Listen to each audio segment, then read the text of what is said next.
ये हरामखोर लिखना ये कौन सी पत्रकारिता होती है आपकी? देखिए, हरामखोर का मीनिंग आप हिंदी साहित्यिक में जा कर के देखेंगे तो हराम मतलब फ्री होता है और खोरी मतलब हर पहले पुलिस अपनी बातों को मनाने के लिए किसी भी पत्रकार के ऊपर थोपने के लिए या बोल लिया जाए कि अपने हुकूमत को कायम रखने के लिए सबसे पहले फिल्मी स्टाइल में वो पत्रकार को उठाते हैं, गायब करते हैं, नज़रबंद करते हैं जिसे बोला जाता है। और जब वो बातें जब जनता में या मार्केट में फैलने लगती हैं कि ये जो है नज़रबंद कर लिया गया है, इसको उठा लिया गया है, तो वो थोड़ा सा सहमते हुए फिर उसके बाद जो है उसकी गिरफ्तारी शो करते हैं। एक पत्रकार यदि दूसरे पत्रकार के बारे में सार्वजनिक मंच में जाकर के सोशल मीडिया में किसी प्रकार का दुर्भावना, व्यक्तिगत दुर्भावना रखते हुए यदि उसकी खिल्ली उड़ाता है और उसके बारे में बुरा भला बोलता है तो उससे मतलब खुदगर्ज व्यक्ति मैं नहीं मानता कि कोई होगा। कि पत्रकारिता के कारण घरों में दिक्कत होती होगी। कई बार ऐसा होता होगा कि घर से बोलते होंगे कि नहीं ये सब जितेंद्र छोड़ो, कुछ और काम करो, बहुत सारे काम कर रहे हैं, आपके सहपाठी रहे होंगे, आपके बहुत सारे मित्र हैं, कुछ और काम कर रहे होंगे, तो प्रेशर आता होगा आपका? देखिए क्या है कि जब मैं कुल मिलाकर के 3 बार जेल गया हूँ और उनके द्वारा साफ साफ यह बोला जाना कि आप या तो पत्रकारिता छोड़ दो या तो घर छोड़ दो, तो मैंने पत्रकारिता को ही चुना। और उसके बाद जब सन 2018 में जब जेल गया उस समय भी थोड़ी बहुत परेशानियां, लेकिन जब वही तीसरी बार हम जब जेल गए तो सब निश्चिंत होकर के घर में बैठे हुए थे और सारे काम हो गए और मैं बाहर भी हूँ, आपके सामने बात कर रहा हूँ आपसे। सोशल मीडिया में बातें चल रही थी कि जितेंद्र जायसवाल जी को पुलिस खुद ही मुजरिम होते हैं और खुद ही जज बन के खुद के लिए जजमेंट करते हैं। ऐसे लोग से मुझे खतरा है, बिल्कुल खतरा है। नमस्कार, मैं चंद्र प्रकाश साहू। आज हम आपको रूबरू कराएंगे ऐसे पत्रकार से जिस संस्था का मुखिया है, उस संस्था को एडिशनल एसपी कहते हैं कि आप हरामखोर लिखते हो, हम आपसे बात नहीं करेंगे। कई अफसर जिले के कहते हैं कि हम आपको बाइट नहीं देंगे, आपकी लैंग्वेज सही नहीं होती है तो आपको कार्य करने का तरीका अच्छा नहीं होता है। मैं बात कर रहा हूँ भारत सम्मान, जो सरगुजा संभाग से निकलने वाला दैनिक अखबार है। डिजिटल प्लेटफॉर्म में काफ़ी मुकर्रता से बातें रखती है। हो सकता है उसकी बातों से संतुष्ट आप सहमति न रहें, किंतु उनकी पत्रकारिता जन सरोकार से जुड़ी हुई होती है। मैं आज रूबरू कराऊंगा आपको सरगुजा संभाग के विवादित पत्रकार कहे जाने वाले जितेंद्र जायसवाल जी से। जितेंद्र जायसवाल जी, उन्हीं से आपको रूबरू कराते हैं। जितेंद्र जायसवाल जी, आपका स्वागत है। सबसे पहले सभी दर्शकों को और साथी भाई पत्रकार चंद्र प्रकाश साहू को भी मेरा नमस्कार रहेगा। जायसवाल जी, पहले स्टार्ट ही करता हूं मैं कि आप ऐसे विवादित पत्रकारिता क्यों करते हो आप? देखिए, विवादित आप मतलब लोग कह सकते हैं, लेकिन विवाद कभी भी हमारे तरफ से हुआ नहीं है। अभी तक एक भी रिकॉर्ड उठा करके आप दिखा दो जहां पर विवाद उत्पन्न हुआ हो हमारे वजह से, कभी ऐसा हुआ नहीं है। हाँ, हालांकि शब्दों को लेकर के लोग विवाद का रूप नाम दे दें या फिर किसी प्रकार का कुछ भी कोई भी बोले तो किसी की बातों को हम मतलब रोक नहीं सकते हैं। तो ये हरामखोर लिखना ये कौन सी पत्रकारिता होती है आपकी? देखिए, हरामखोर का मीनिंग आप हिंदी साहित्यिक में जा कर के देखेंगे तो हराम मतलब फ्री होता है और खोरी मतलब हराम का फ्री का खाना। तो ये चीज़ें जो है वो एकदम स्पष्ट है। अगर से हिंदी साहित्य में तो इनकी भी किसी को दिलचस्पी होगी तो फ्री का खाना होता है। चूँकि ये लोक सेवकों के लिए ज़्यादातर यूज किया जाता है। क्यों? क्योंकि वो अपने कर्तव्य निर्वहन को सही ढंग से नहीं करते हैं और व्याप्त अव्यवस्थाओं के प्रति जब आक्रोश रहता है जनता का या लोगों का, तभी इस शब्दों का इस्तेमाल किया जाता है और व्यक्ति विशेष के लिए किया जाता है, नहीं किसी समुदाय के लिए किया जाता है, नहीं किसी विभाग पर्टिकुलर विभाग के लिए किया जाता है। एएसपी है, वो कहते हैं कि आपकी संस्था हरामखोर बोलती है, हम हरामखोर कहने वाले संस्था से बात नहीं करेंगे। ऐसा एक वीडियो वायरल होता है। ऐसा क्यों कहते हो कि उनको बोलना पड़ जाता है एडिशनल एसपी को कि हरामखोर? देखिए, वो तो नहीं, वो तो पूर्वाग्रह से ग्रसित हैं। एक तरह से मैं आपको बता दूं कि वो पूर्वाग्रह से ग्रसित हैं। उनकी पदस्थापना को हाल ही में हुआ है और वो बहुत ज़्यादा भारत सम्मान की ख्याति से घबरा गए हैं और खासकर पुलिस विभाग उस ख्याति से घबराया हुआ है। और मैं आपको बता दूं कि हरामखोर शब्द का मैंने तो मीनिंग बता ही दिया और उसी शब्द से उनको ज़्यादा खासा जो है नाराज़गी है। तो मैं उनसे भी और समस्त छत्तीसगढ़ के पुलिस विभाग से भी ये बोलना चाहूँगा कि जो भाषा शैली है भारत सम्मान की शुरू से जो है वो जो थी वो है और वो रहेगी, इसमें किसी का जोर नहीं चलेगा। अच्छा जितेंद्र जी, आप अभी हाल ही में जेल से वापस आए हो आप। काफ़ी सोशल मीडिया में आपके पक्षधर जो थे काफ़ी लीक पड़ रहे थे, अलग अलग आरोप लगाए थे पुलिस के ऊपर, और कुछ पक्ष ऐसे भी थे जो कहते थे कि सही हुआ अंदर गया, और आपने उनकी मुद्दे उठाए थे जिनकी बातें कोई नहीं, इसको आप हरामखोर कहते हो। अब उनकी मुद्दे उठाए थे और वही पुलिस आपको अंदर कर देती है तमाम धाराओं में, इसको लेके आप क्या कहेंगे आप? देखिए क्या है कि कानून व्यवस्था है और उसी चीज़ का अव्यवस्थाओं का ही विरोध शुरू से किया जा रहा था और आज भी अव्यवस्थाओं का ही विरोध किया जा रहा है। रही बात पुलिस विभाग के लिए जो तमगा जो है भारत सम्मान को दिया गया है कि एंटी पुलिसिंग, तो फिर पुलिस ही परिवार का क्यों सहयोग कर रहा है भारत सम्मान? भारत सम्मान हमेशा अव्यवस्थाओं के प्रति आक्रोश रहा है, उसके प्रति विरोध प्रकट किया है, न कि किसी भी विभाग पर्टिकुलर के विरुद्ध। तो यहाँ पर जो चीज़ें अव्यवस्थित थीं, जो मांगे थीं, वो शांति व्यवस्था से जब तक कोई भी रखता है तब तक हम उनका सहयोग करते हैं। यदि उग्र आंदोलन का रूप लेगा या कहना चाहिए कि कोई भी पत्रकार अहिंसावादी होता है, जो भी हिंसा का साथ देता है, तो उसके साथ में भारत सम्मान कहीं पे भी नज़र नहीं आएगा। ये हमारा कहना है। जसवाल जी, आपका ये दूसरा बार जेल दाखिल हुआ था, इससे पहले भी आप सरगुजा पुलिस ने आपको जेल दाखिल किया था, और वो देखा जाए तो घटना जो थी वो किसी फिल्म के माफिक कोई किडनैप करता उस तरह से घटना थी। वो ये कोई पहली घटना नहीं थी। देखिए ये कोई पहली घटना नहीं। इस बार आपको धारा क्या क्या लगाई थी? 151, 107, 16 छोटी धारा लगी है, मुचलका में छूट जाना चाहिए आपको। अब 6 दिन 4-5 दिन शायद आप रहते हो जेल में। देखिए क्या है, किसी खबर से किसी विभाग की नींदें उड़ जाए या ये मानिए जाए कि आपकी रिपोर्टिंग से पूरा छत्तीसगढ़ प्रदेश हिल जाए, तो कहीं न कहीं आपकी आवाज़ को दबाने के लिए किसी भी स्तर पर गिरने का काम जो कोई भी कर जाएगा, तो वही काम उनके द्वारा किया गया है। अरे कौन से मामला उठा दिए थे आप जिसको आपको उनको 151 धारा? देखिए क्या है कि एमएलडी पुलिस कॉलोनी है और वहाँ की एमएलडी है? ये एमएलडी रायपुर में स्थित है और शासकीय क्वार्टर है जो आवंटित होना था आरक्षक प्रधान आरक्षकों को, मतलब वहाँ के पुलिस कर्मचारियों को ही आवंटन करना था। और वहाँ पर लगभग 1200 क्वार्टर हैं, उसमें से कुछ अलॉटमेंट हो गए हैं, कुछ बचे हुए भी हैं। और उसका एक नियम है, प्रक्रिया है कि जो वर्तमान दृष्टि में रायपुर जिले के अंतर्गत जो कार्यरत कर्मचारी हैं, पुलिस कर्मचारी हैं, उन्हीं को आवंटित किया जाना था। लेकिन उसके नियम विरुद्ध जो बाहर भी ड्यूटी कर रहे हैं उनके भी क्वार्टर अलॉटमेंट है। और दूसरी बात, अव्यवस्थाओं की बात करें तो वहाँ पर जो है गंदगी का जो है अंबार पड़ा हुआ था। जैसे ही हमारे रिपोर्टिंग चली तो वहाँ साफ सुथरा वगैरह वगैरह सब कुछ होने लगा।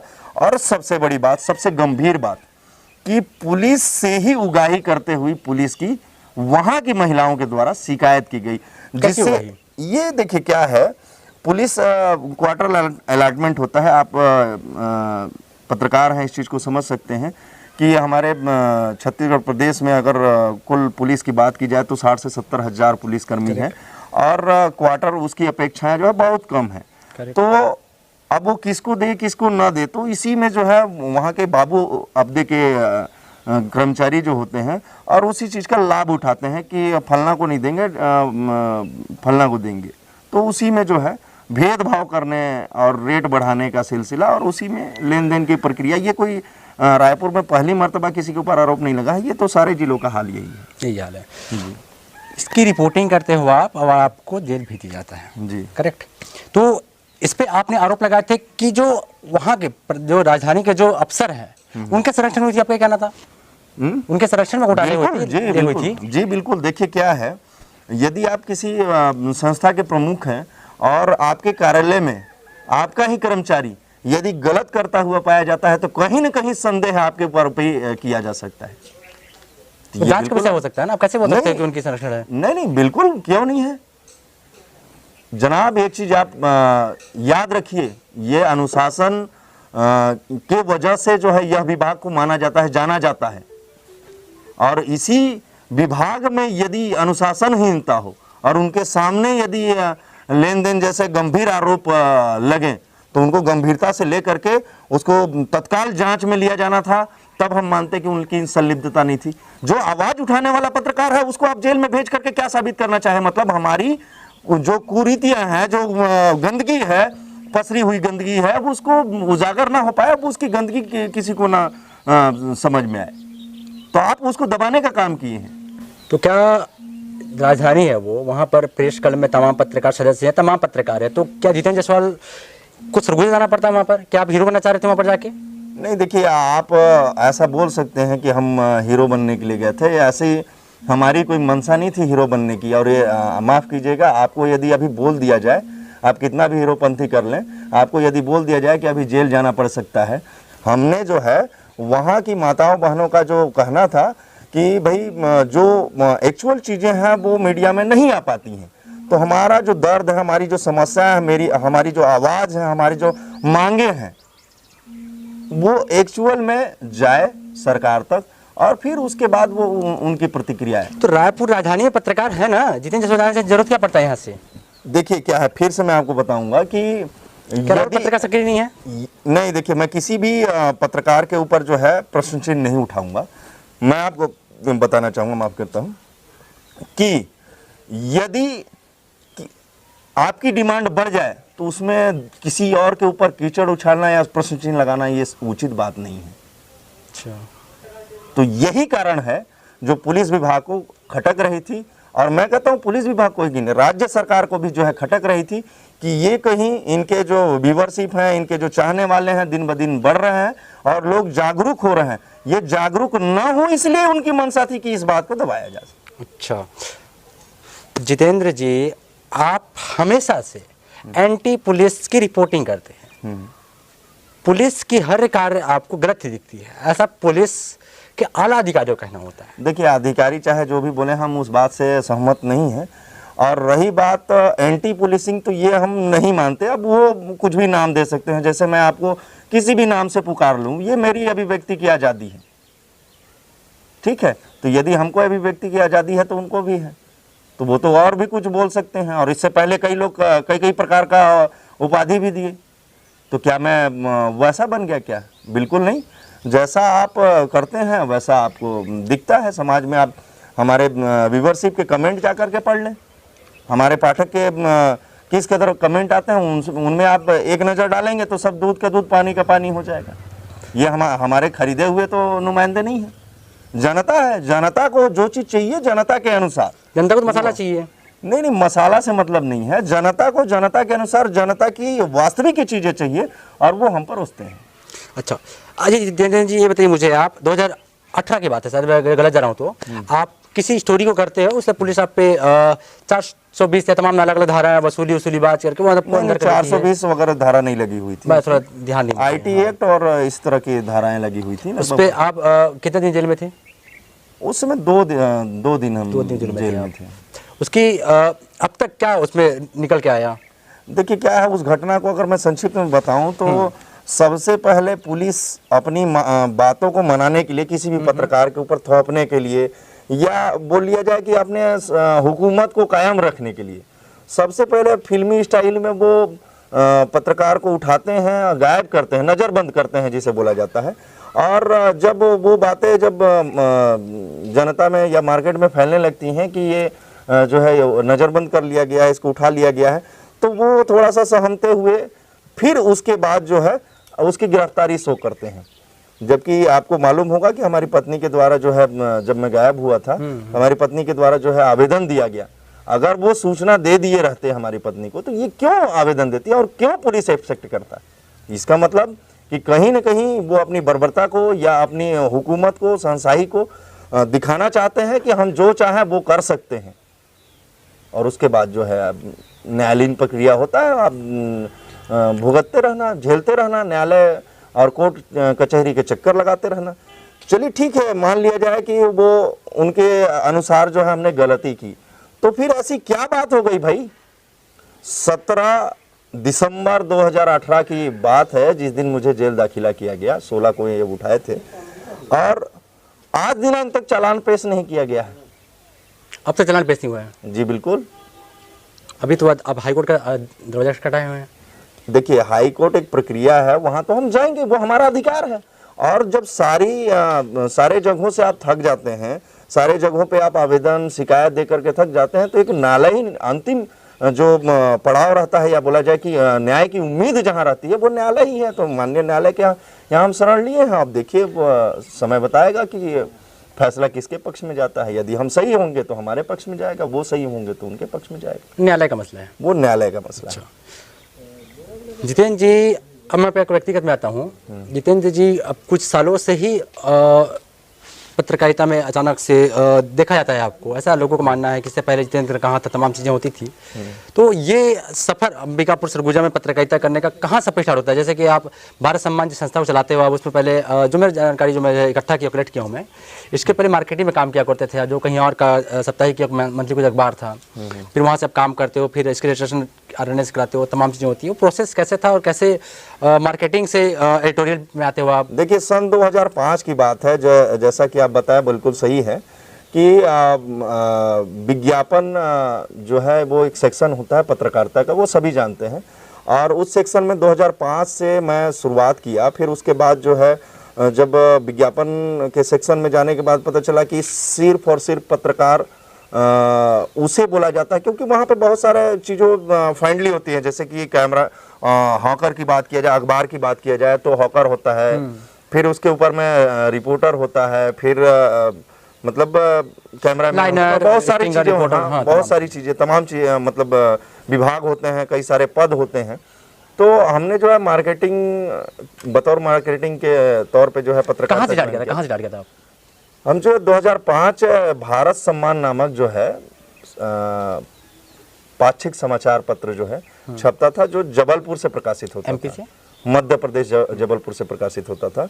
और उस समय जो है पत्रकारिता हमने शुरुआत किया, और उसके बाद धीरे धीरे जो है हमने अपडेटेड किया अपने आप को। और लोग ऊपर जाते हैं और मैं फिर नीचे आया। मैं फिर कैमरामैन बना, कैमरामैन से रिपोर्टर बना, और रिपोर्टर बनने के बाद जिला प्रमुख बना, जिला प्रमुख बनने के बाद पूरे संभाग को कवरअप किया। संभाग कवरअप हुआ, तब जाकर के सन 2010 में जो है हमारी टीम ने यह निर्णय लिया कि क्यों ना हमारा खुद का अखबार हो। जो सन 2010 में हमने इसकी नींव रखी। सन 2011 जनवरी में जो है हमारा परमानेंट RNI आ गया था, और उसके बाद जो है सफ़र निरंतर जारी है।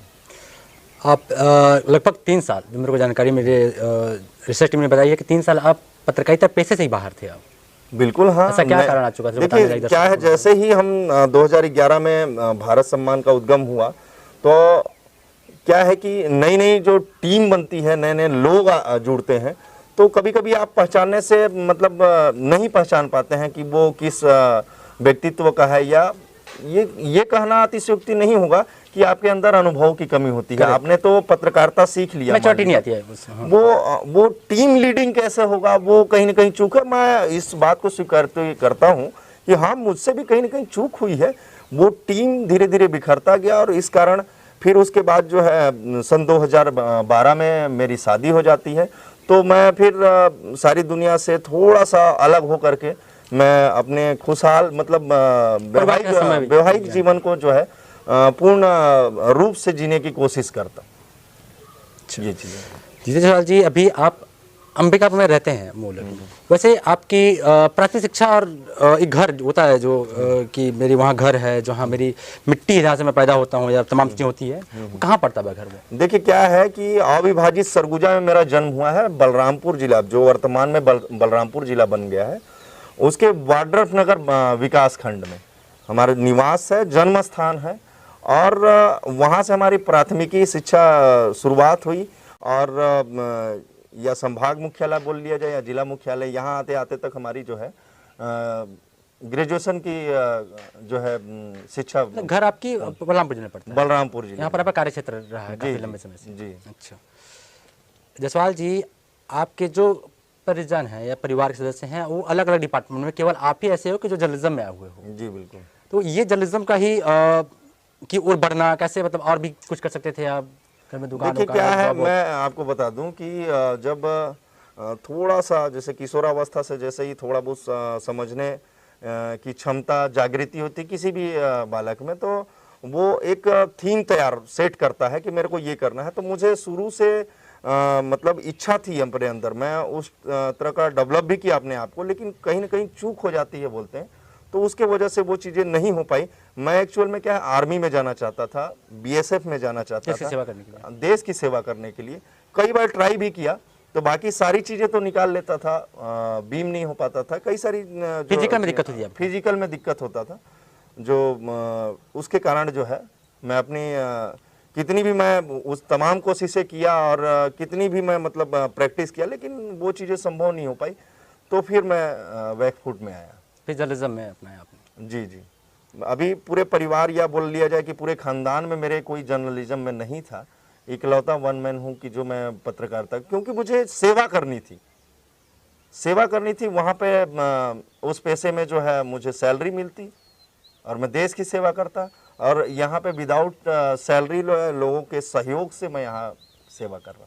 जितेंद्र जी, आप अपने अखबार में लिखते हो सुन कलेक्टर, जो मैं भी एक पत्रकार हूँ, ग्रामीण अंचल में ही रहता हूँ, शहरी ज़्यादा पत्रकारिता नहीं करता, मैं पत्रकारों के बीच में रहता हूँ। पत्रकारों का ऐसा मानना था कि सुन कलेक्टर ये लैंग्वेज पत्रकारिता की भाषा नहीं होती है, जर्नलिज्म की भाषा नहीं है। इसके साथ ही आप देखिए कि इतिहास उठा लीजिए आप, जो क्रांतिकारी हमारे देश का आजाद कराने जो आंदोलन में थे, चाहे महात्मा गांधी बात करूँ, चाहे तमाम लोगों की बात करूँ, उन्होंने भी अखबार निकाला था, अपनी संस्थाएं थी उनकी, मगर उन्होंने अच्छी भाषा का प्रयोग करके कड़ी शब्दों में बातें कही जा सकती है। आप व्यक्तिगत रूप से कुछ बोल सकते हैं, मगर उनकी कुर्सी की इज्जत किया जाना चाहिए, क्योंकि डीएम जिले के वो, उनको बोलते हो आपकी सुन कलेक्टर। देखिए, रही बात मर्यादा की, तो मर्यादा तो बहुत रखता है भारत सम्मान, और आपके बातों को अच्छे से लहजे से अगर बताऊं तो भाषा और बोली का ज्ञान पत्रकारों ने कराया है। तो माफ़ कीजिएगा, अभी आप नए नए हैं इसलिए ऐसा आप कह रहे हैं। रही बात ऊंचेदार बैठे हुए अधिकारी, तो मैं आपको बता देना चाहूँगा, जितने बड़े पद में एक लोक सेवक बैठा हुआ है वो हमारा एक तरह से बोल लिया जाए नौकर है, और हम उसको बेइज्जत नहीं कर सकते तो बहुत ज़्यादा इज्जत भी नहीं दे सकते हैं। ये हमारा मानना इसलिए है क्योंकि वो हमारे ही वेतन से हम ही पर हुकूमत करते हैं, और ये हम होने नहीं देंगे। जनता के लिए वो बैठे हैं और जनता के लिए काम करेंगे तो ज़्यादा बेहतर रहेगा। ये हमारा उनके लिए एक संदेश है। जितेंद्र जी, आपकी टीम जो है वो आए दिन ऐसे मामले उठाती है जिसको बाकी संस्था नहीं उठाती है। आप डायरेक्ट से फेसबुक लाइव करके चीज़ों पे यथा वो तक देते हैं जो वहाँ पर गुजर रही है। इनको बहुत लोगों से आपत्ति होती है कि भैया थोड़ा सा तो, क्या लाइव में क्या होता है, बहुत सारा ग्रामीण कुछ बोलता है, गुस्सा में होता है, उसको यथावत रखना चीज़ों पे।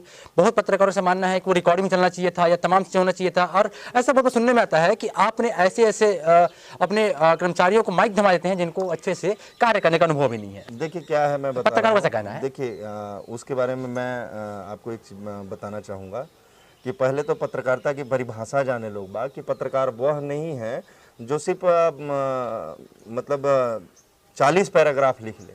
पत्रकार वह नहीं है जो बहुत साहित्यिक भाषा का इस्तेमाल करके जो है सिर्फ बड़े बड़े कॉरपोरेट जगत के घरानों में ही बोले तो वो पत्रकार नहीं है। पत्रकार वह ही नहीं है सिर्फ कि मतलब कहना चाहिए कि किसी भी चीज़ को जो है पेश कर रहा हो। पत्रकार वह भी है कि जो अव्यवस्थाओं के प्रति, उसे बोलना नहीं आता है ढंग से, लेकिन वो टूटा फूटा बोल करके अव्यवस्थाओं को जनता के सामने, लोगों के सामने, अधिकारियों के सामने अवगत करा रहा है, राज्य शासन को अवगत करा रहा है, केंद्र शासन को अवगत करा रहा है। तो वो चाहे वो फोटोग्राफ्स हों, चाहे ऑडियो रिकॉर्डिंग हो, क्योंकि डिजिटल का ज़माना है और डिजिटल के ज़माना में यही सारे साक्ष्य हैं। आपने कितने वायरल वीडियो और वायरल ऑडियो के आधार पर कितनी कार्रवाइयाँ आपने देखी होंगी, और हमने तो कितनी कार्रवाइयाँ करवाई हैं, आपने भी करवाई होंगी। तो इस बात का जवाब है कि शब्दावली किसके लिए क्या यूज करनी चाहिए, वो विशेषकर उसके ऊपर डिपेंड करता है जो कर्म है उसके। मान लिया जाए कि उन्हें सुन कलेक्टर से आपत्ति है, तो वो जब किसान उनके यहाँ 40 बार मत्थे टेकते हुए बोला कि सर माई बाप ये कामला कर दिया, तो उस समय उनके तो हृदय परिवर्तन नहीं हुआ एक बार भी।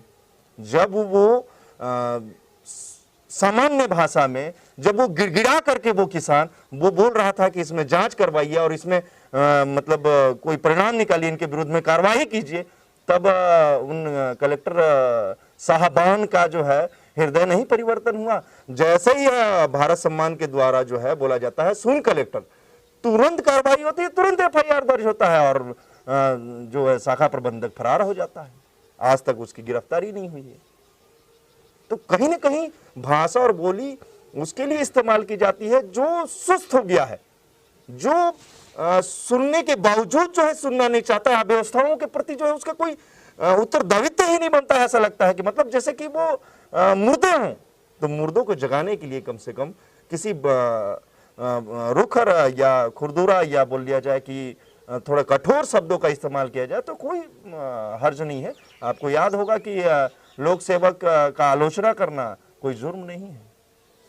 जुर्म तो न्यायपालिका के भी नहीं है। कैसे जजमेंट आते हैं कई हाईकोर्टों का कि न्यायपालिका के भी क्रिटिसाइज आलोचना की जा सकती है, जजमेंट को भी चैलेंज किया जा सकता है। खैर वो उनकी आलोचना कर दोगे तो कंटेंट ऑफ कोर्ट रहती है। खैर वो बातें छोड़ते हैं। पर जितेंद्र जी पत्रकारिता पे लेके काफ़ी अरसे बीत गया है, मगर देखा जाए तो आजकल जो पत्रकारों का कहना है कि जितेंद्र जो पहले जसवाल लिखा था जितेंद्र कुमार लिखता है, कुमार जितेंद्र लिखता है, वो पत्रकारों का हीरो बनता जाता है हमेशा। कुछ पत्रकारों पे कुछ होती है तो वो अपने आप को बताता है कि मैं उसके साथ खड़ा हूँ, मैं खड़ा हूँ, मैं सब कुछ करूँगा। और ऐसे बीच में कई बात हमारे सामने भी आई है। आपको एग्जाम्पल देना चाहूँगा मैं कैमरे के सामने से ही। गुप्ता जी हैं, वाडक नगर के पत्रकार हैं, वो उन पर एट्रोसिटी एक्ट लग जाती है।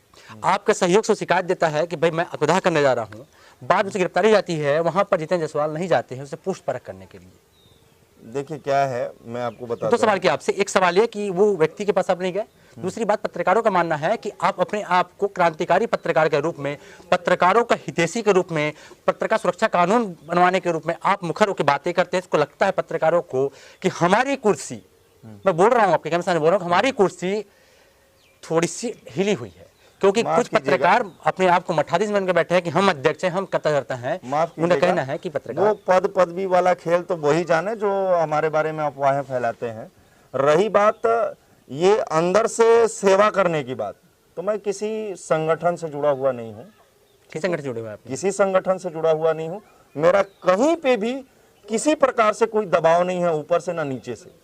मैं स्वेच्छा से जाता हूँ, आपका मदद करता हूं और उसके बाद स्वेच्छा से वापस लौट जाता हूं। नहीं अतिरिक्त कोई भार देता हूं, वो स्वेच्छा से सारी कुछ रहती है और स्वेच्छा से कहीं भी जाने आने के लिए आप स्वतंत्र हैं, किसी के लिए कोई बाध्य नहीं है। हाँ, अब कोई हीरो बनाता है तो मैं तो नहीं बोलता हूं कि आप मुझे हीरो बनाओ। मैं कदापि नहीं बोलता हूं कि मुझे हीरो बनाओ। मैं हमारी जो है मान लीजिए कि ऐसी जिज्ञासा है कि आपकी मदद करें तो आप कई सारे केसेस में आप देखे होंगे हमने जो है मदद किया है, बढ़ चढ़ के हिस्सा लिया है। और सिर्फ सरगुजा संभाग की बात नहीं, हम तो पूरे छत्तीसगढ़ में जा जाकर लोगों का मदद किए हैं, लोगों के लिए लड़े हैं। और रही बात पत्रकार सुरक्षा कानून की, तो जो उसके नींव रखने वाले जो हमारे वरिष्ठ पत्रकार कमल शुक्ला जी हैं, उनके साथ में कई आंदोलनों में हमने भाग भी लिया है। ये प्रत्यक्ष आपको वीडियो सारे साहित्य में सारे जो है समाचार में जो है आपको देखने को मिल जाएगा। तो ऐसा कुछ भी नहीं है और हम कभी भी नहीं, अगर किसी पद पदवी और कुर्सी का हमें लोभ मोह माया रहता तो अभी तक हम किसी भी पद में बैठे हुए विराजमान रहते, प्रदेश स्तर के पद में विराजमान थे भी।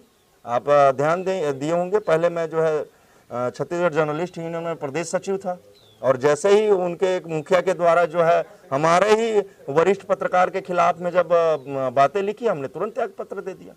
एक पत्रकार यदि दूसरे पत्रकार के बारे में सार्वजनिक मंच में जाकर के सोशल मीडिया में किसी प्रकार का दुर्भावना, व्यक्तिगत दुर्भावना रखते हुए यदि उसकी खिल्ली उड़ाता है, उसके बारे में बुरा भला बोलता है, तो उससे मतलब खुदगर्ज व्यक्ति मैं नहीं मानता कि कोई होगा। मैंने पुरजोर विरोध किया और तत्काल उस पद से जो है इस्तीफा देते हुए मैं जो है स्थिति को क्लियर किया कि मैं किसी व्यक्ति विशेष के लिए नहीं हूँ, समुदाय के लिए हूँ। और समुदाय में जो चीज़ें होनी चाहिए, किसी को डराया जाता है, किसी को धमकाया जाता है, किसी के साथ अनैतिक व्यवहार होता है, किसी को फंसाया जाता है, तो बिल्कुल मेरे साथ में और वो खड़े उनके साथ। हाँ, मैं बिल्कुल। मगर वाडक नगर गुप्ता जी अंदर होते हैं तो उनके साथ खड़े नहीं होते आप? आप देखिए पर्टिकुलर एक केस की बात कर रहे हैं आप, उस समय की बात बता रहे हैं जब वो अंदर गए थे। आपको याद नहीं होगा, उनके परिवार से पूछ लीजिएगा कि वो लगातार हमसे जुड़े हुए थे और मैंने वो वकील को जो है हायर करके उनके लिए दिया हुआ है। आपने दिया था। तो क्या है, कभी कभी सभी जगहों में आप नहीं पहुंच पाते, लेकिन वो मदद कर जाते हैं जो मतलब कहना चाहिए कि दृश्यमान नहीं होता है। तो आप उनके परिवार से पूछें, ये सवाल मेरे से पूछने से अच्छा उनके परिवार से पूछें तो बेहतर पता रहेगा आपको। अच्छा, मेरे को उसने बताया था। अब आपको फिर आता हूँ मैं आपको पर्सनल बातें पे। आपने एक दाढ़ी या एक बड़ा बाल, मानो किसी हिमालय में कोई बाबा जाके कमंडल लेके तपस्या कर रहे नहीं, हैं, दाढ़ी बाल ऐसा मतलब मेरा कहना है कि कुछ मन्नतें मांगे हैं आपने कि ये ऐसी स्वेच्छा से रखे हैं कुछ? देखिए, कोई भी दाढ़ी बाल रख लेता है तो उसे बाबा दर्जा दे दिया जाता है या मुस्लिम समुदाय से जोड़ करके देखा जाता है, लेकिन ये गलत बात है। हो सकता है कि मेरी कुछ इच्छाएं हैं वो नहीं पूरी हो रही हैं, मन्नत इसलिए हाँ, अब उसको मन्नत का नाम आप दे सकते हैं। हटी हैं, हट में अड़े हुए हैं कि जब तक ये काम पूरा नहीं होगा तब तक हम इसमें उस्तरा नहीं लगाएंगे। जसवाल जी, आपके जेल जाने से घर में काफ़ी परेशानी का सामना करना पड़ता है। घर में दिक्कत होती है, टेंशन में रहता है कि मेरे घर का सदस्य वो कहाँ होगा, कैसे होगा, कहीं दूर अनहोनी हो गई, ये तमाम चीज़ें लेके आपको घर में प्रेशर आती होगी, फटकार मिलती होगी, उसको आप कैसे हैंडल करते हैं? देखिए क्या है, एक माइंडसेट होता है, जैसे कि किसी का घर का पुत्र जो है आर्मी में चला जाता है, बीएसएफ में चला जाता है और ऐसे कामों में लिप्त हो जाता है जहाँ फिर डिस्टेंस या थोड़ा सा मतलब कहना चाहिए कि संवाद की कमी आ जाती है, मान के चलिए।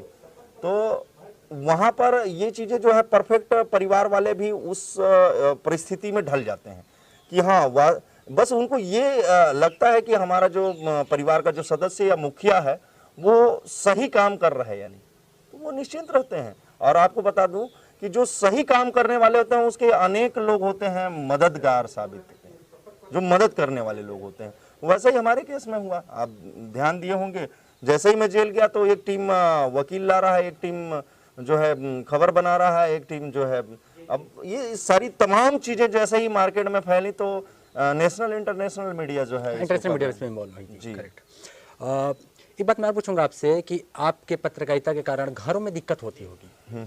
कई बार ऐसा होता होगा कि घर से बोलते होंगे कि नहीं ये सब जितेंद्र छोड़ो, कुछ और काम करो, बहुत सारे काम कर रहे हैं, आपके सहपाठी रहे होंगे, आपके बहुत सारे मित्र हैं, कुछ और काम कर रहे होंगे, तो प्रेशर आता होगा आपका? देखिए क्या है कि जब मैं कुल मिलाकर के 3 बार जेल गया हूँ, और जब मैं पहली बार जब जेल गया था सन 2009 में, इसी तरह जो है खबरें को उजागर कर रहा था, तो वो घटना पे प्रकाश हम बाद में डालेंगे। लेकिन उस समय की जो है परिवार का जो दबाव था और उनके द्वारा साफ साफ यह बोला जाना कि आप या तो पत्रकारिता छोड़ दो या तो घर छोड़ दो, तो मैंने पत्रकारिता को ही चुना। और उसके बाद जब सन 2018 में जब जेल गया, उस समय भी थोड़ी बहुत परेशानियां, लेकिन जब वही तीसरी बार हम जब जेल गए तो सब निश्चिंत होकर के घर में बैठे हुए थे और सारे काम हो गए, और मैं बाहर भी हूँ, आपके सामने बात कर रहा हूँ आपसे। सोशल मीडिया में बातें चल रही थी कि जितेंद्र जायसवाल जी को पुलिस से खतरा है, हत्या कराना चाह रही है, ऐसा बातें चल रही थी, कितने सच्चाई इस बात में? देखिए क्या है, सोशल मीडिया में मैं भी कई बार लिखा हूँ और सोशल मीडिया में उसी चीज़ को ट्रोल कर रहे होंगे, उसमें कोई मतलब उसमें कहीं भी झूठ वाली बात नहीं है। क्यों? क्योंकि आप बहुचर्चित मामला पंकज बेग को आप देखे होंगे, कस्टोडियल डेथ होना, और आरक्षक पुष्पराज की संदेहात्मक मौत देखे होंगे। ये तमाम चीजें जो है, जय की मौत होती है, मौत होती है कस्टोडियल में, तो ये जब गलती करते हैं तो उसे एक्सीडेंट का नाम दे देते हैं। तो बिल्कुल मुझे खतरा है ऐसे लोगों से जो मेरी मौत का कारण बन सकते हैं, क्योंकि वो अपने बचाव में खुद ही मुजरिम होते हैं और खुद ही जज बन के खुद के लिए जजमेंट करते हैं। ऐसे लोग से मुझे खतरा है, बिल्कुल खतरा है। जेल का सफ़र कैसा रहा? एक हम जैसे नौजवान जो अभी पत्रकारिता में कदम में रखे हैं, चंद दिन हुए में आते, जो जेल जाने से डर लगता है, उसको डर लगता है कि कभी कोई धमकी आ जाए कि देख लेंगे तुमको, या फिर कोई पुलिस बोलता है कि ऐसा धारा लगा देंगे, वो शिकायत आ जाएगी, तो जेल का कैसा सफ़र था? जेल कैसा लगता है? जेल होता क्या है? मतलब हमने तो कभी टीवी में देखा है कि विलन होता है जेल में, होता है, कैसा होता है जेल? आंखों देखा बताइए। देखिए जेल तो जेल ही होता है। मैं आपको बता दूं कि वहाँ का खान पान भिन्न होता है, उठने का तरीका होता है, उठने का समय निर्धारित होता है। मतलब वहाँ पे पूरी की पूरी तरह जो है नियमावली के अनुसार आप अपने अनुसार ना घूम सकते हो, न अपने अनुसार जो है खाना खा सकते हो। वहाँ पे सारे नियमावली जो है बाधित रहती हैं और उसी के अनुसार जो है चलना होता है। और एक छोटा सा एरिया होता है और उसी में जो है आपकी पूरी दुनिया समाहित होती है। जो कैदी होते हैं, सहपाठी कैदी होते हैं, वही आपके पूरा परिवार माना जाता है एक तरह से देखा जाए तो। वही है जेल कि छोटी सी दुनिया में आप जो है उन तमाम दैनिक दिनचर्या को जीते हो जो कि सामान्य जीवन में असंभव है। जेल में कुछ अनियमितता लगी हुई है आपको? देखिए हर जगह अनियमितता है। मैं ये बोल करके मैं तारीफ नहीं करना चाहूँगा कि जिस जेल में मैं रहा तो उस जगह जो है बहुत सारी तमाम सुविधाएं थी, ऐसा कुछ भी नहीं है। जो जेल नियमावली होती हैं उससे बहुत ही अलग चल करके वो मतलब उसके विरुद्ध काम करते हैं वहाँ। जीते सर जेल जाने डरता है? बिल्कुल नहीं। जाओगे जेल आप? हाँ, यदि ऐसा लगता है शासन प्रशासन को कि मेरे जेल जाने से उनको न्याय मिल जाएगा तो मैं एक नहीं 100 बार जेल जाने को तैयार हूँ। डर नहीं लगता कभी आज के अंदर आदेश जैसे कि बहुत सारे ह्यूमन राइट्स को डाल के रखे थे, सुप्रीम कोर्ट से बेल मिलती है, वैसे लगा दिया आपके ऊपर? तो देखिए क्या है, मैं व्यक्तिगत ये मेरा मानना है कि यदि हमारे नेक इरादे हैं तो कभी भी कुछ भी। अब रही बात, अब इसी से मैं जोड़ करके देखूं कि मौत से लोगों को डर लगता है तो भाई भला मौत से किसे नहीं डर लगता है, मुझे भी डर लगता है। लेकिन कोई रजिस्टर्ड करके दे देगा कि मैं 10 साल बाद मरूंगा, 20 साल बाद मरूंगा, तो ये तो बड़ा हास्यप्रद सवाल है। देखिए, और मैं नहीं मानता कि किसी के चाह जाने से जो है कुछ भी हो जाएगा, ऐसा नहीं है। आप पिछले केस में ही थोड़ा गौर डालिए, उनके द्वारा जो है 151 में, जो कि मुचलके में ही जमानत मिल जाना चाहिए था, उसके बावजूद जेल डाला गया, 5 दिन तक जेल में रखा गया और उसके बाद षड्यंत्र रचा गया कि इसको जो है अन्य मामलों में या बोलिए जाए कि हाँ किसी भी गंभीर मामलों में जो है फिर से जेल में डाल दिया जाए। लेकिन यहाँ से लेकर के जब इंटरनेशनल तक मामला पहुँचता है, जब इनकी शासन प्रशासन की थू-थू होती है, तब जाकर के इनको छोड़ना पड़ता है। तो ऐसा नहीं है, आज भी लोग हैं जिंदा और जीवंत लोग ही जो है कम से कम न्याय प्रणाली को मान मर्यादा बचा करके रखे हुए। चुनाव में लड़े थे आप, अच्छे नेता बन सकते हो, अच्छे वक्ता हो आप? नहीं, बिल्कुल मैं अपने आप को वक्ता नहीं मानता हूँ। मैं सिर्फ एक अपने आप को पत्रकार मानता हूँ और पत्रकारिता कल किया हूँ, आज कर रहा हूँ और कल भी सिर्फ पत्रकारिता ही करता रहूँगा। और नहीं तो इस वीडियो को जो है कोई रिपीट करके यदि मैं चुनाव लड़ता हूँ तो उसको चला सकता है। मैं कभी अपने जीवन काल में चुनाव का सोच भी नहीं सकता। ऑफर आता है कभी कांग्रेस पार्टी बीजेपी पार्टी से कि शामिल हो जाओ? देखिए ऑफर देखिए क्या है, देंगे, अच्छा रहेगा। देखिए क्या है, आप कभी घर में लगता होगा बात घर के देखे पैसे देके कि नहीं हो गया यार ये आपके भी बैकग्राउंड को खंगाला जाएगा तो आपके परिवार वाले भी किसी न किसी पार्टी से जुड़े होंगे। मेरे भी परिवार वाले ऑब्जेक्टिवली किसी न किसी पार्टी से जुड़े हुए हैं। लेकिन मेरा व्यक्तिगत अभी तक का स्वभाव रहा है, मैं किसी भी पार्टी की आज तक सदस्यता नहीं लिया हूँ। ऑफर तो आपको अनेकों आएंगे, स्वीकार करना नहीं करना हो तो आपके ऊपर। पार्टी का नाम बताना चाहेंगे नेता किसी का? नहीं, बिल्कुल मैं इस राजनीति के बारे में नो कमेंट करना। एक राजनीति कमेंट करूंगा, टीएस कार्यकाल कैसे देखते हैं सर? गुजरात से आते हैं, वो तमाम अपनी स्टोरी करते हो स्वास्थ्य को लेके, तमाम चीज़ों को लेके, वहाँ का मंत्री, कैबिनेट मंत्री, प्रदेश क्योंकि घर है ये, इसके बाद भी आपको कैसे देखते हैं काम को लेकर? देखिए मैं उनके कार्यकाल से बिल्कुल असंतुष्ट। अगर आपको 5 नंबर या कितने नंबर देंगे उनको? मेरा व्यक्तिगत यदि उनको नंबर देना हो और उनसे उनका बिगड़ना हो या उनकी कुर्सी खतरे में आती हो तो मैं बिल्कुल 0 नंबर दूंगा उनको। क्यों? बिल्कुल, आप ये बता दीजिए कि जिस क्षेत्र के आप मंत्री हो, मतलब जिस विभाग के आप मंत्री हो, आपके बगल का अस्पताल स्वच्छ नहीं है, आपके अस्पताल में आए दिन डॉक्टर जो है किडनैप होते हैं, मार खाते हैं और वहाँ पे आए दिन अव्यवस्थाओं का अंबार लगा रहता है, तो फिर कहे कि आप स्वास्थ्य मंत्री हो, इस्तीफा क्यों नहीं दे देते आप? प्रदेश का सीएम हो सकते हैं वो तो, आपको डर नहीं लगता? बिल्कुल, प्रदेश का सीएम क्या, वो तो पूरे देश का प्रधानमंत्री होते हैं। राजनीति में तो कुछ भी संभव है, इसीलिए तो मैं राजनीति से दूर रहना चाहता हूँ, मुझे राजनीति पसंद नहीं है। आज के जो युवा पत्रकार हैं उनको आप क्या संदेश देना चाहेंगे? देखिए मैं आज के युवा पत्रकारों को बस यही संदेश देना चाहूंगा कि सबसे पहले तो आप जानकारियां एकत्र करो और जानकारियों को एकत्र करने के बाद थोड़ा सा उसमें मतलब आगे बढ़ो और उसके बाद जो है सारी चीजों को, तथ्यों को पेश करो और थोड़ा बहुत भाई वो तथ्यों की जांच भी आप कर लो, उसके बाद ही सारी चीजें जो है पेश करो। क्योंकि आज की पत्रकारिता में ये तुरंत दिखा जा रहा है कि वो उसने शिकायत दिया नहीं कि भरभंड कर दिए, उसके बारे में लिख दिए, उसकी जो है आलोचना कर दिए।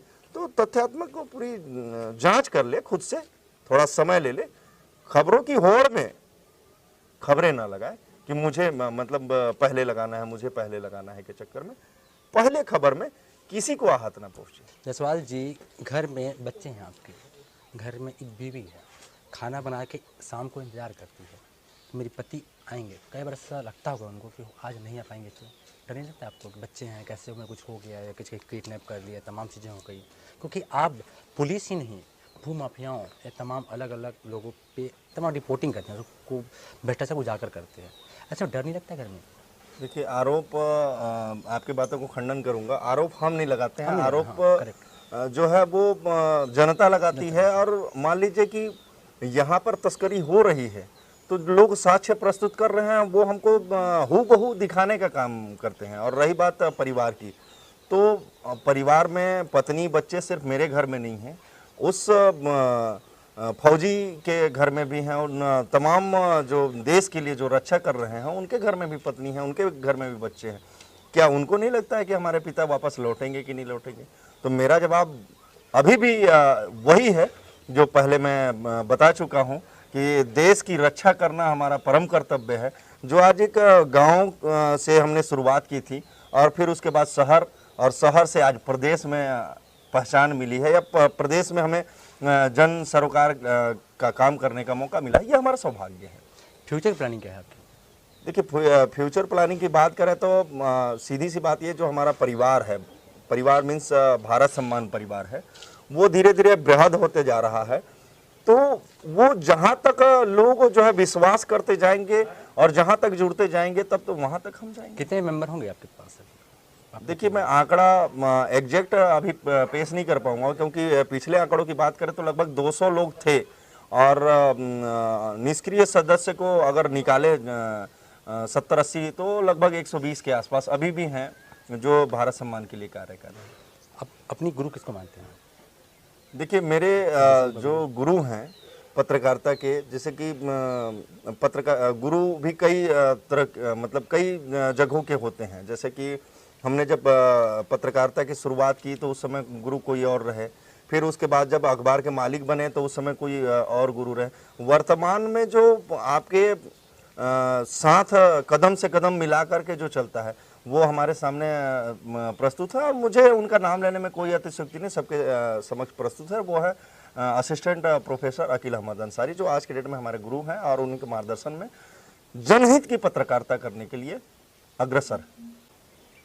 तो जायसवाल जी, आप अपनी तरफ से लास्ट अंतिम रूप लेते हैं इस चर्चा को, चर्चा कई दिन भी करेंगे तो हमारे पास सवाल कम नहीं होंगे, आपको जवाब कम नहीं होंगे।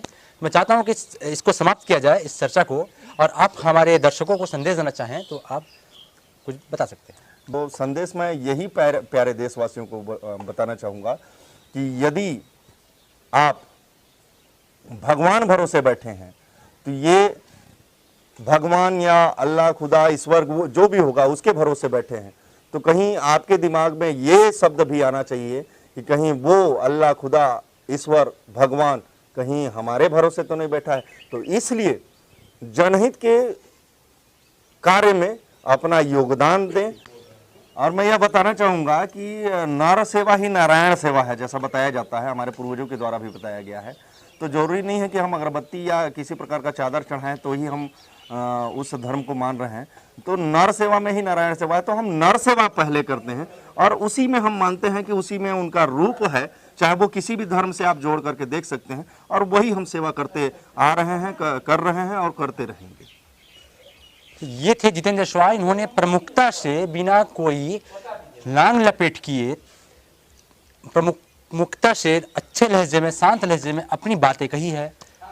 खबर कैसी लगे आप कमेंट करके अपने सुझाव हमें जरूर दीजिए। आपके सुझाव का हमें बेसब्री से इंतजार है। इसके साथ ही हमारी खबरों को आप शेयर कीजिए ताकि हर जो मोबाइल चलाता है या जो देखता है उसको हमारी खबरें दिख सके। और कुछ खबरें हों तो आप हमारे तक बताइए। आपके पास मोबाइल है, मोबाइल का उपयोग कीजिए, जो भी आपकी परेशानी है उसको सोशल मीडिया में अपनी बात रखिए आप। तो इसी से मैं सभी विराम लेता हूँ। धन्यवाद।